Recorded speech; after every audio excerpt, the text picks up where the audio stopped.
नाज़रीन, क्या आप जानते हैं कि रोज़ाए अक़दस पर सब्ज़ गुंबद में नजर आने वाला ये छोटा खिड़की नुमा उभार दर हकीकत क्या है? रिवायत में आता है कि रसूलुल्लाह सल्लल्लाहु अलैहि वसल्लम के विसाल के बाद एक मर्तबा मदीना मुनव्वरा में शदीद कहत पड़ा तो सहाबा कराम हजरत सैयदा आयशा सिद्दीक़ा रज़ी अल्लाह तआला अन्हा की खिदमत में हाजिर हुए और मदीना की खुश्क साली और मुश्किलात का जिक्र किया।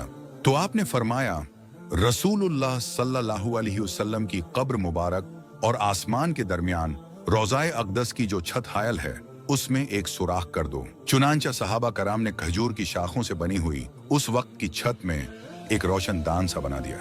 फिर अल्लाह के हुक्म से मदीना में खूब बारिश हुई और कहत का खात्मा हो गया। आज जो सब्ज गुंबद पर एक उभरा हुआ हिस्सा नजर आता है, मुअर्रिखीन के मुताबिक ये उसी रोशनदान की निशानदही करता है जो उस वक्त बनाया गया था।